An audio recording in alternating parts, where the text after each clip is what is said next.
Hello students, आप सभी का स्वागत है आपके अपने यूट्यूब चैनल AK क्लासेस पर। प्यारे बच्चों, इससे लास्ट वीडियो में हमने आपको क्लास 10th का चैप्टर नंबर 4 द्विघात समीकरण की एक्सरसाइज 4.3 के कुछ क्वेश्चंस करा दिए थे।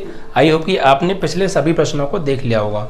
अगर आपने पिछले चैप्टर्स की सभी वीडियोज़ को नहीं देखा है तो उन सभी का लिंक इस वीडियो के डिस्क्रिप्शन में पड़ा हुआ है, आप लोग जाके देख सकते हैं, या चैनल को अभी सब्सक्राइब करके प्लेलिस्ट में जाकर भी देख सकते हैं।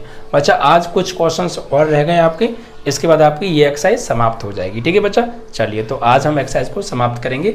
सभी क्वेश्चन अपने आप में बहुत इंपॉर्टेंट चल रहे हैं। ये सेशन बहुत इंपॉर्टेंट है, पिछले सेशंस बहुत इंपॉर्टेंट है, बिकॉज इस एक्सरसाइज से हर बार बोर्ड एग्जाम में क्वेश्चन पूछा जाता है। तो एक भी क्वेश्चन ऐसा नहीं होना चाहिए जो तुम्हें ना आए। ठीक है, सभी क्वेश्चन करने आने चाहिए, और वीडियो को अपने फ्रेंडों के साथ शेयर भी कर दीजिएगा। चलिए तो आगे के प्रश्न उठा लेते हैं। आज 4.3 के कुछ क्वेश्चंस और हैं, देन आपकी एक्सरसाइज आज ये बच्चा फिनिश हो जाएगी। ठीक है, तो 4 आपकी चल रही है 3।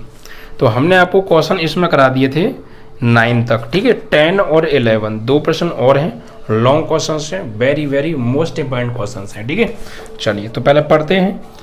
10वें प्रश्न में कहा है, मैसूर और बेंगलोर के बीच की दूरी 132 किलोमीटर।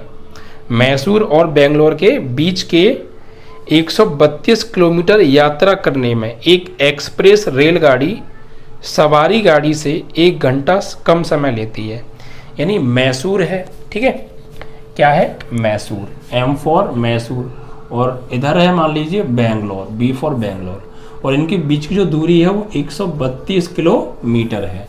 और दो तरह की ट्रेन चल रही हैं, एक तो एक्सप्रेस है और एक सवारी गाड़ी है, जिसे हम पैसेंजर भी बोल सकते हैं। ठीक है, दो तरह की ट्रेनें हैं। तो जो एक्सप्रेस ट्रेन है वो पैसेंजर ट्रेन से, इसमें कहा है साफ साफ प्रश्न के अंदर कि एक्सप्रेस रेलगाड़ी जो है वो सवारी गाड़ी से 1 घंटा कम समय लेती है इतनी दूरी तय करने में, ये प्रश्न में कहा है। ठीक है, चलो कोई बात नहीं, आगे पढ़ते हैं। यदि एक्सप्रेस रेलगाड़ी की औसत चाल सवारी गाड़ी की औसत चाल से 11 किलोमीटर प्रति घंटा अधिक है। भाई सीधी सी बात है, एक्सप्रेस की चाल अधिक है तो वो दूरी को तय करने में समय कम ही लेगी, क्योंकि जब ज़्यादा स्पीड से जाएगी तो समय कम ही लगेगा। ठीक है, तो साफ साफ इसमें ये भी बोला है कि एक्सप्रेस रेलगाड़ी की जो चाल है वो सवारी से 11 किलोमीटर प्रति घंटा अधिक है, सवारी गाड़ी से। ठीक है, तो दोनों रेलगाड़ियों की चाल बतानी है यहाँ पे। तो जो लाइन स्टार्टिंग में देनी थी वो लास्ट में दे दी है, तो आप लास्ट में पहले पढ़िए। आप पहले इस सवाल को यहाँ से पढ़िए कि एक्सप्रेस रेलगाड़ी की औसत चाल सवारी गाड़ी की औसत चाल से 11 किलोमीटर प्रति घंटा अधिक है। ये लाइन हम पहले पढ़ेंगे। यहाँ पर एक बात कहिएगा, जो एक्सप्रेस रेलगाड़ी की औसत चाल है ना, वो सवारी गाड़ी से किसके साथ में आ रहा है, सवारी गाड़ी के साथ। तो आप सवारी गाड़ी की चाल को मानेंगे पहले। ठीक है, चलिए तो यहाँ पर हम लिखेंगे क्वेश्चन नंबर 10 है, माना सवारी गाड़ी की औसत चाल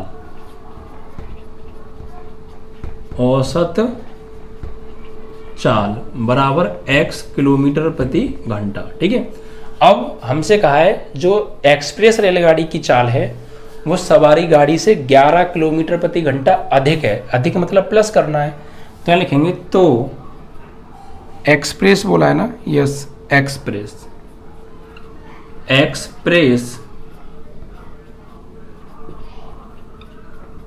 रेलगाड़ी की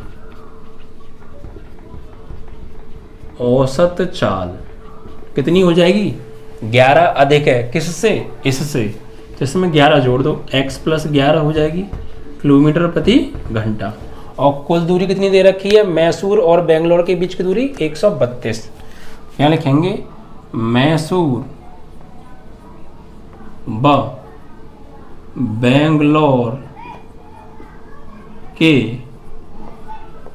बीच की दूरी कितनी दे रखी है, 132 किलोमीटर। ठीक है, अब दोनों की चाल हमसे पूछिए।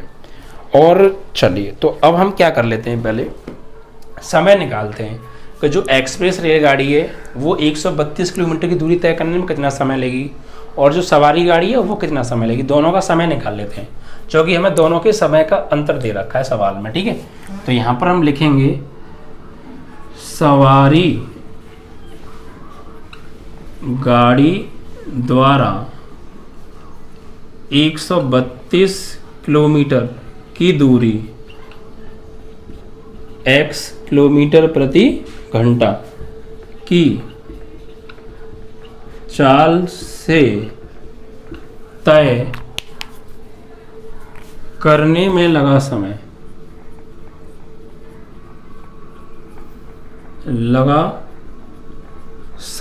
ठीक है। तो ये सवारी गाड़ी है तो इसका समय मान लेते हैं t1 बराबर समय बराबर क्या होता है, दूरी बटे चाल। तो यहाँ से t1 आ जाएगा, दूरी कितनी दे रखी है 132 और सवारी गाड़ी की चाल कितनी है हमने मानी है x, तो x समीकरण नंबर 1, ठीक है। अब ऐसे ही हम एक्सप्रेस रेलगाड़ी द्वारा 132 किलोमीटर की दूरी तय करने में लिया गया समय निकालेंगे, ठीक है। तो यहाँ पे ऐसे लिखेंगे एक्सप्रेस रेलगाड़ी द्वारा, एक्सप्रेस रेलगाड़ी द्वारा 132 किलोमीटर की दूरी तय करने में लगा समय, इसे मान लेते हैं t2। समय बराबर क्या होता है, दूरी बटे चाल। तो t2 बराबर दूरी कितनी है वही 132 और चाल बदल गई है, कितनी हो गई है, एक्सप्रेस ट्रेन की चाल कितनी है x प्लस 11। तो यहाँ जाएगा x प्लस 11, ठीक है, x प्लस 11। इसको डाल दीजिए समीकरण नंबर 2। अब प्रश्नानुसार पढ़ लीजिए आप, अकॉर्डिंग टू क्वेश्चन क्या कहा है आपसे। प्रश्नानुसार जो सवारी गाड़ी, जो एक्सप्रेस रेलगाड़ी है वो सवारी गाड़ी से 1 घंटा कम ले रही है ना, कितने घंटे कम ले रही है, एक्सप्रेस रेलगाड़ी सवारी गाड़ी से 1 घंटा कम लेती है। यानी यहाँ पर साफ साफ कहा है एक्सप्रेस रेलगाड़ी सवारी गाड़ी से 132 किलोमीटर की दूरी तय करने में 1 घंटा कम लेती है। तो कौन कम ले रहा है, एक्सप्रेस कम ले रही है, किससे, सवारी गाड़ी से। तो एक्सप्रेस का समय है 21 और सवारी गाड़ी का समय माना है हमने t2। देख लीजिए एक्सप्रेस रेलगाड़ी का t2 है और सवारी गाड़ी का t1 है। तो ये एक्सप्रेस रेलगाड़ी का समय हो गया और ये सवारी गाड़ी का समय हो गया। तो जो सवारी गाड़ी का समय है ये एक्सप्रेस रेलगाड़ी का जो समय है ये सवारी गाड़ी से 1 घंटा कम लेती है, ये 1 घंटा कम ले रही है और मुझे करना है दोनों को बराबर। तो इसको भी 1 घंटा कम कर दो भाई, ये 1 घंटा कम है तो इसका मतलब ये 1 घंटा ज़्यादा है, तो इसको 1 घंटा हमने कम कर दिया। तो ऐसा करने पर दोनों क्या हो गए, बराबर हो गए, ठीक है। अब समीकरण 1 व 2 से मान लगाओ t1 की और t2 की वैल्यू। t2 की वैल्यू है 132 बटे x प्लस 11 बराबर t1 की वैल्यू है 132 बटे x और -1। अब आप यहाँ पर ले लीजिए एलसीएम, ठीक है। तो एलसीएम लेंगे तो ऊपर तो 132 बटे x प्लस 1 है, यहाँ एलसीएम आएगा x, तो ऊपर रह गया 132, 1 का x में, x का 1 में x, क्रॉस मल्टीप्लाई कर दीजिए।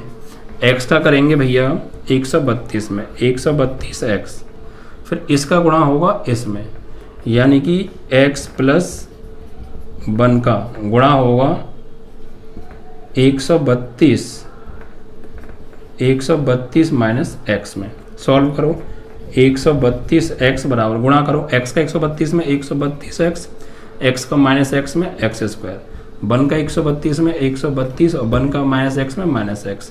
इधर भी 132 इधर भी 132, कट गया, बचा क्या, इन तीनों को लेफ्ट में लेके आओ। तो इधर आएगा तो प्लस का x स्क्वायर, ये माइनस का x है, इधर आगे प्लस x हो जाएगा और ये माइनस के 132 बराबर 0। ये बन गया आपका द्विघात समीकरण। अब इसके आपको करने फैक्टर और x की वैल्यू निकालनी है, वही आपकी चाल आ जाएगी। तो ऐसा करने के लिए जगह कम है तो मैं यहाँ से हटाऊंगा। आप इसे गुणनखंड विधि या किसी भी विधि से कर सकते हैं, ठीक है, या धाचारा सूत्र से कर लेना या द्विघाती सूत्र एक ही बात है, उससे कर लेना। तो चलो मैं इसे गुणनखंड से कर देता हूँ।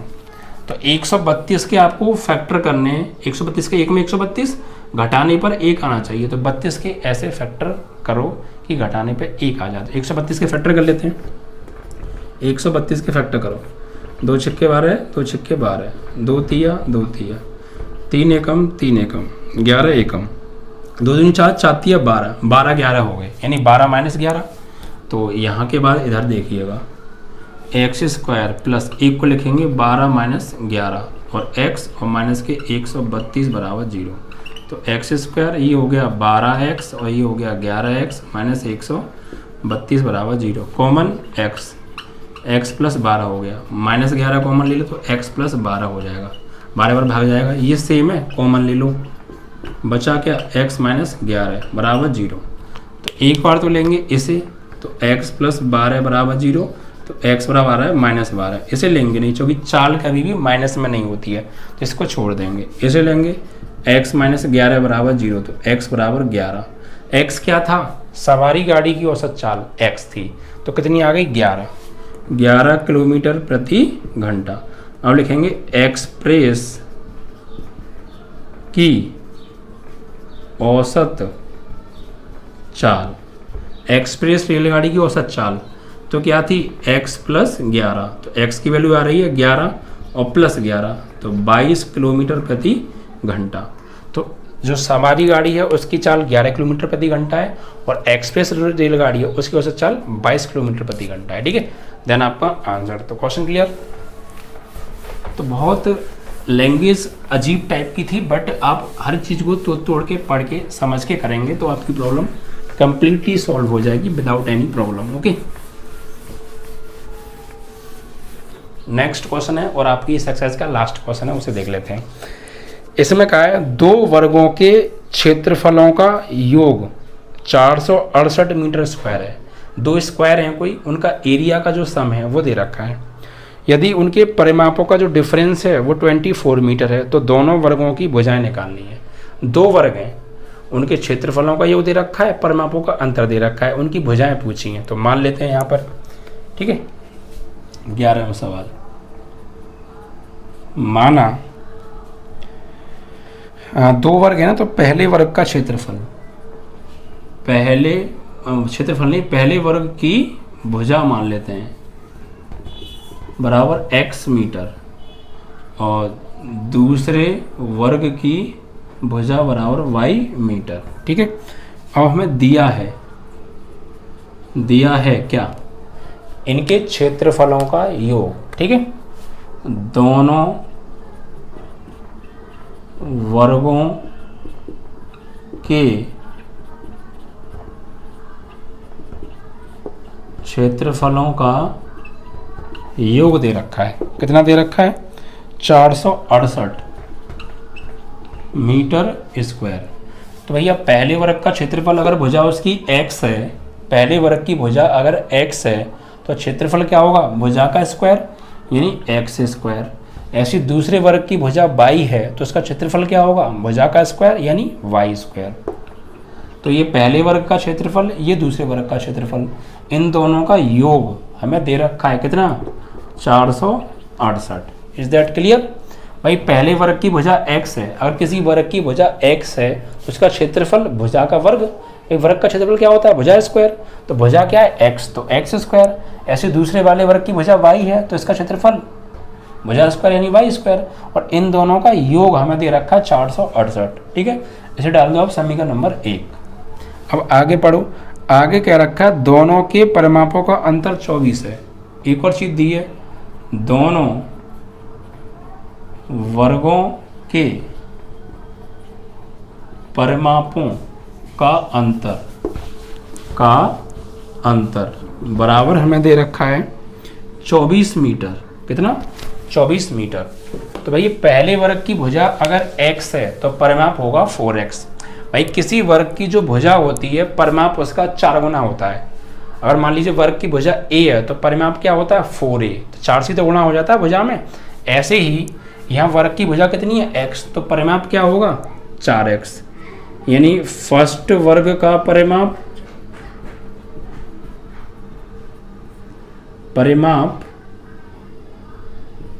माइनस सेकंड वर्ग का परिमाप, दोनों वर्गों के परिमाप का अंतर मतलब माइनस। हमें दे रखा है कितना 24। तो भैया पहले वर्ग की भुजा x है तो परिमाप होगा 4x माइनस दूसरे वर्ग की भुजा y है तो परिमाप होगा 4y बराबर 24। 4 कॉमन ले लो तो क्या बचा x माइनस y बराबर 24। 4 6 24 तो x माइनस y बराबर 6 आ गया। यहाँ से x का मान निकाल लो या y का। तो चलो x का मान निकालते हैं, y को भेजो उधर। तो x बराबर 6 तो है, माइनस y जाएगा तो प्लस y। तो x की वैल्यू आ गई 6 प्लस y, 6 प्लस y। इस मान को उठा के समीकरण 1 में लगा दो, पुट इन फर्स्ट। तो x की जगह क्या लगाएंगे 6 प्लस y, तो 6 प्लस y ऊपर से square and plus y square बराबर 468। फॉर्मूला ओपन करो, a square plus b square plus 2ab और प्लस वाई स्क्वायर बराबर 468। सॉल्व करें, 6 का स्क्वायर हो गया बच्चा party 36 plus Y square plus 2 छक्के 12 बाई और प्लस वाई स्क्वायर बराबर 468। सॉल्व करें, एक वाई स्क्वायर और एक वाई स्क्वायर 2 वाई स्क्वायर, ठीक है। उसके बाद 36 तो है इधर रखो और ये प्लस के 12 बाई, इसको बुला लो इधर, माइनस के 468 बराबर 0 हो जाएंगे। तो ये हो गया 2 वाई स्क्वायर। बच्चा देखिए 468 में से 36 घटाओ तो 8 में से 6 गया तो कितने बचे 2, 6 में से 3 गया कितने बचे 3 और 4 का 4 किसका माइनस का और प्लस के 12 बाई बराबर 0। तो यहाँ से द्विघात समीकरण बन गई आपकी। देखो यहाँ से 2 कॉमन आ रहा है, 2 कॉमन ले सकते हैं हम। तो अंदर बचेगा वाई स्क्वायर और यहाँ 2 छक्के 12 तो 6y और इसमें 2 से भाग देंगे तो 2 दूनी 4 2 एकम 2 2 छक्के 12 बराबर 0। इस 2 को भेज दो 0 में तो Y square plus 6y minus के 216 बराबर 0। अब इसके आपको करने फैक्टर या श्रीधराचार्य यानी द्विघाती से भी आप कर सकते हैं। तो यहाँ से कंपेयर करेंगे, इसकी तुलना करो आप। y आ रहा है तो आप लिखोगे a y square plus b y plus c बराबर 0 से करो, ठीक है तुलना। तो ए की वैल्यू 1, बी की वैल्यू 6, सी की वैल्यू माइनस के 216 हो गया। अब देखिए बच्चा, अब क्या करेंगे हम यहाँ पे, अब हम यहाँ पे क्या करेंगे कि ये सवाल y की फॉर्म में है। देखो सवाल में y आ रहा है ना, तो फॉर्मूला लिखेंगे y बराबर, अगर सवाल x की फॉर्म में होता तो x बराबर लिखते हैं, ठीक है। तो यहाँ लिखेंगे द्विघाती सूत्र से क्या होता है y बराबर माइनस के b plus minus under root B square minus 4ac upon 2a। तो लगाओ y बराबर माइनस के b की value 6 plus minus under root फिर से b की वैल्यू 6 का स्क्वायर माइनस 4 इंटू ए की वैल्यू 1 सी की वैल्यू माइनस के 216 अपॉन 2a ए की वैल्यू 1। सॉल्व करो, minus 6 plus minus under root 6 का square 36 minus minus minus plus 216 चौका 4 6 24 4 एकम 4 और 2 6 और 4 दूनी 8, ठीक है बट्टा 2। तो माइनस के 6 प्लस माइनस अंडर रूट जोड़ो बच्चा, तो 6 और 4 10, 6 और 3 9 और 1 हासिल 10, 8 और 1 9, ठीक है 8 और 1 9 हो गया बटे 2। अब यहाँ से हमें निकालनी है y की वैल्यू, तो जगह कम इधर आ जाए। यहाँ देखिए तो y बराबर माइनस के 6 प्लस माइनस 900 का वर्गमूल क्या होता है 30, कितना 30 बटे 2। यहाँ लिखेंगे प्लस लेने पर, तो y बराबर माइनस 6 प्लस 30 बटे 2 कितना बचा 24 बटे 2 कितना आ गया 12, ठीक है मीटर। और एक बार लेंगे माइनस लेने पर, तो y बराबर माइनस 6 और ये हो जाएगा माइनस 30 बटे 2, तो माइनस के 36 बटे 2 माइनस के 18। भुजा की लंबाई कभी माइनस में नहीं होती है, इसीलिए छोड़ देंगे इसे। तो सिर्फ आंसर हमसे क्या पूछा था, दोनों वर्गों की भुजा पूछी थी। तो यहाँ पर अब लिखेंगे हम पहले वर्ग की भुजा हमने क्या मानी थी, x कितनी आ रही है, 12, तो 12 मीटर, और दूसरे वर्ग की भुजा कितनी थी, तो आप इस x के मान को उठा के यहाँ लगा दीजिए। यह भी एक समीकरण यहाँ पर बनी थी ना, वो कितनी थी, चलो जो भी थी यहाँ लगा दो, कोई दिक्कत नहीं है। तो आप क्या करो, x की जगह लगाओ, x की वैल्यू कितनी है 12, वहाँ भी लगा सकते हो आप, ठीक है। 12 का स्क्वायर और प्लस 22 स्क्वायर बराबर 468, 12 का स्क्वायर हो गया 144, तो उसको ध्यान ले जाओ, 468 माइनस 144, तो वाई स्क्वायर बराबर 8 में से 4 जाएगा 4, 6 में से 4 जाएगा 2, और 4 में से 1 जाएगा तो 3, ठीक है, 324। तो y की वैल्यू आ जाएगी 18 का वर्ग होता है 324, नहीं 324 के फैक्टर कर लो,